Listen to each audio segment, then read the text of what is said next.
Football development in South Africa remains an area in need of attention. Great strides have been made over the years, and it's being proven with a number of South African footballers plying their trade in some of the biggest leagues in the world. But more still needs to be done, and more is getting done.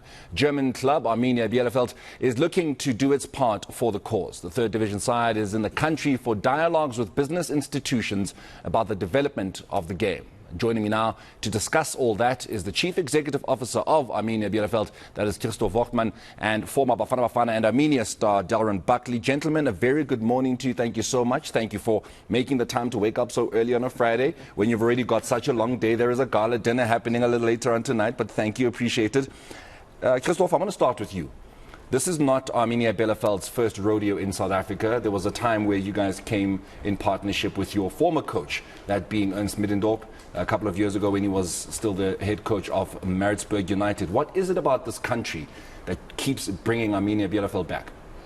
First of all, thank you for having us here. So we started here in South Africa in 2021, and when at the football club you ask yourself in an internationalization process, so in which country is the best for us? So the interest in sports, in football, how strong is our competitors like Premier League, other German clubs in South Africa, and what is our own angle into the market? And there we had 4 former players from South Africa, and the famous one is here on my side, and it's our face, it's Delron Buckley. Darren, you were at Arminia years ago, you know, and South Africans plying their trade in Germany wasn't the biggest of things, but it's something that happened. You know, I look at Bradley Carnell, I look at Steven Pienaar, you know, I look at Siyankosi as well. So Germany has really looked at South African talent as looked at it and respected it as the talent that it is. But we're not playing in Germany anymore these days. What do you put that to? Well, on the one side, it's very hard sore because back in the days, as the players you mentioned, you know, was quality players that played in Germany. And we represented South Africa well in Germany. That's why the names of Steven Pienaar, Sibusiso Zuma, Delron Buckley, Rowan Fernandez, they left a good legacy in Germany.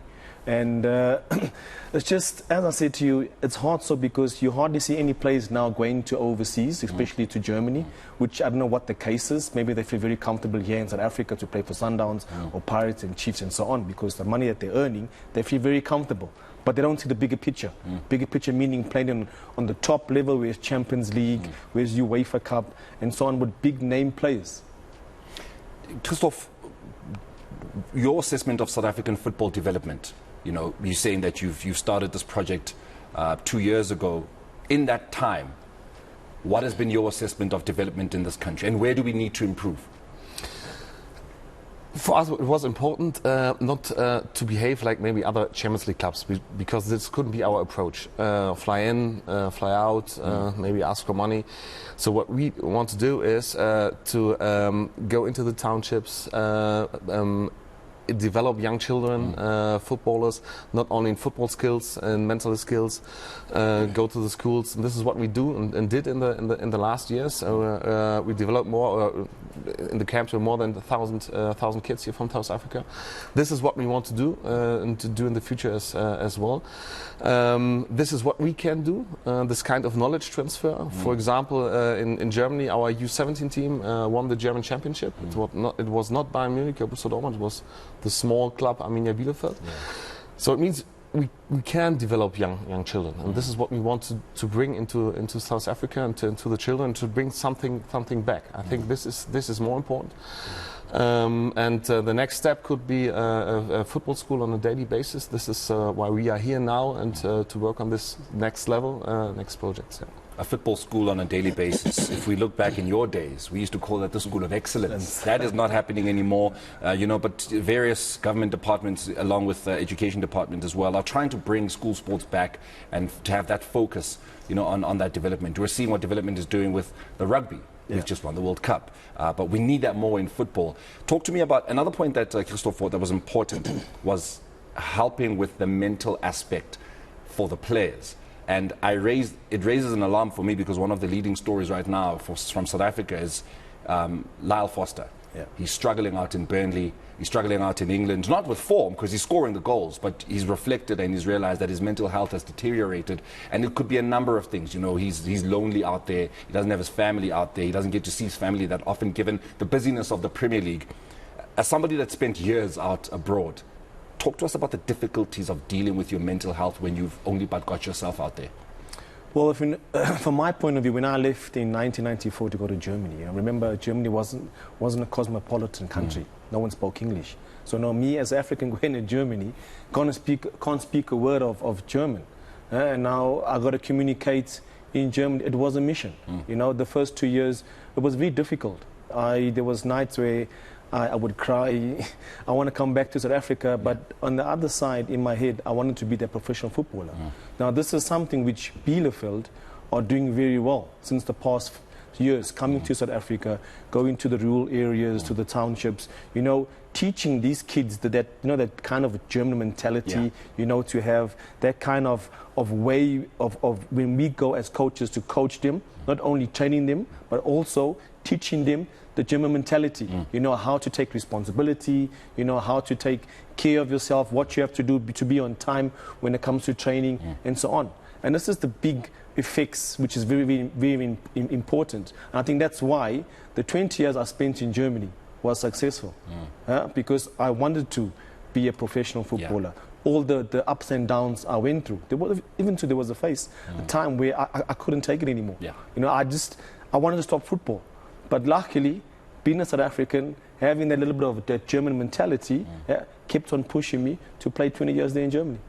What are the conversations and discussions you're going to have tonight at that gala dinner, which I would imagine won't only start and stop tonight, but you're going to have them, you know, throughout the time. You're having these dialogues with business institutions. What exactly do you want to put forward? What is the mandate, and what is the message that you want South African business institutions to get from Arminia Bielefeld?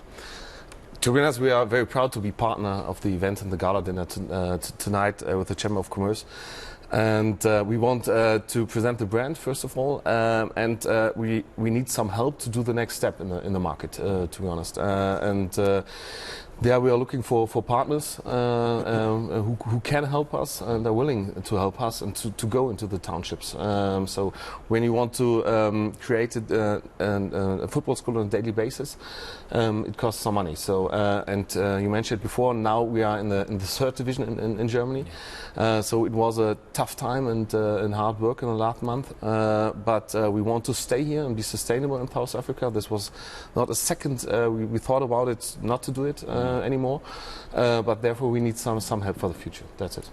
I can't not talk to you as somebody that used to represent his country, especially now as we're about to go into an international week. I'm going to just deviate from Arminia Bielefeld for a minute. We are World Cup qualifiers. We're actually going to be about in the most important 3-4 months for our national team, where we're looking at World Cup qualifiers the start of this month, and then we've got the Africa Cup of Nations coming up. And I think this is maybe even a great opportunity for Arminia Bielefeld to be paying attention to what is happening with our national team. Talk to us about your assessment of the state of Bafana Bafana right now, given everything that you've seen in just the last year. Well, you know, I watched every single game that the national team has played, and from what I've seen is that they progressed. You know, of course they get criticized left, right, and centre because the football they play is not on that type of level which the fans want to see. But in the day, you got to give them credit because they qualified for the African Cup, and now the World Cup qualifications are coming up. You know, and Coach Bruce is putting a team together. You know, he put a team together where players are playing all over the show. Especially the majority of the players are all playing here in South Africa. And the quality of the football, you can't compare the PSL League to the German First League or the English Premier League. It's chalk and cheese. You know, and then now he has to work with these type of players, which we have the quality of players that just need to click together to understand the concept, what he wants to implement in the team for them to bring them success. Is Saudi Arabia making it difficult for the rest of the world to try and compete and, get the best of the world's players to stay in their leagues? I mean, I don't see a lot of German players moving over to the Saudi Pro League, but, you know, everywhere else, every other nation, every other league is seemingly making it easy to attract, you know, it's top stars. You know, South Africa's not losing a lot of its players to the Saudi Pro League, but do you feel that what Saudi Arabia as a nation, as a nation that is now investing heavily in sport, are they making it more exciting and competitive for world sport, or are they ruining it? It's always difficult to say something about some other projects for me, to be honest. But I know that, for example, the J League, they started years ago in the same way. Stars go to Japan, play there, and make the J League bigger and bigger and bigger.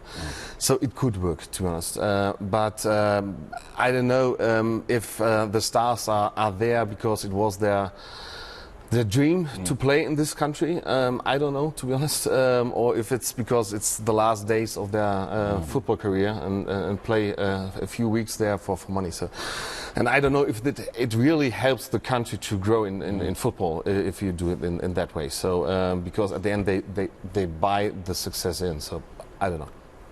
Let's just bring it back to development. This is not an overnight project for Arminia Bielefeld. You guys are looking to invest for the long term. Let's talk targets, you know, timelines. Give me where you see this project in about 2.5 years' time. In the next year, the target is to create the football school on a daily basis. And for us in Germany, to be honest, it's important to make the next step in the second Bundesliga again, and to be promoted in the second Bundesliga. And then to come with the first team, it's possible. For us, it's but then important to play in the second division, to have your training camps. But for me, then everything must be prepared, and then to go with a team, for example, in townships and so on and so on. So the dream is not to have 1,000 kids in the football schools, so more than 1,000, maybe 3,000, 4,000, 5,000. So this is what we can do, and bring something to the people. And then they know, yes, I'm a fan maybe of Arsenal, but I like Arminia Bielefeld, so because they're doing something for me, and that's a dream. Absolutely, that's incredible. And obviously, I want to leave the last word with you, but very briefly, you can't do this by yourself in this country. Yes, you are Delron Buckley, former Bafana Bafana star. You're somebody who pulls a lot of respect around the country, but you can't do this by yourself. Are you going to be roping in some of your other former mates? Yes, most definitely, but it's up to Bielefeld for them if these players want to be ambassadors, because, you know, I'm just proud to be the first ambassador for Bielefeld. And what I've experienced for the past 3 years, what they've been doing is fantastic. You know, they're giving kids hope. When a kid has hope for a dream, he has a drive to follow something. And that's what I've seen every time we go to the rural areas, to the townships, you know, putting smiles on these kids' faces. But not only the kids, also the coaches that we coach, because they are also understanding, Bielefeld are there, they're teaching us the proper way how to understand kids in different age division groups in a way that you're going to train them, because you can't train the same age group of like maybe 7 years old and a 17. It's totally different, you know. And this is how everything has been implemented, you know, teaching coaches, kids, giving hope, giving smiles. And with the football, with the soccer academy, that's going to open up more doors, because we're going to get kids to come to the soccer academy, and who knows, we can give them scholarships to go and study at a school, or if we find the next Delron Buckley or Rowan Fernandez or Sipa Zuma, you know, they'll take them with open arms to Germany and give them a trial for them to succeed their way. Right. Where is this going to be happening tonight, this dialogue, this gala dinner, so that if perhaps there was a business person that was looking, or did not have an idea, but is looking to, you know, is buying into this idea, where is it all happening tonight? I think it's at the Chamber, if I'm not mistaken. I think so. It's happening there, so we get there. I think there's about 200 of businesses, also German business that are based in South Africa are going to come there, and hopefully, you know, we just find, maybe even if it's one or two, just come on board, because at the end of the day, everything costs. Nothing's for free. You know, everything costs, and everything's coming out of our own pockets. And we don't want that to happen in the future preference. You know, that we have sponsors, that maybe if you want to have a camp in any rural or town area, it won't be a problem for us. You know, that we can grow this bigger, have more kids. You know, give them boots, kits, Yeah. and so on. Yeah. And that is the big, well, I'll say subject. Well, we can only but hope that this is the beginning of great things for not even just only Arminia Bielefeld, but for South African football, because development in this country is definitely needed, and we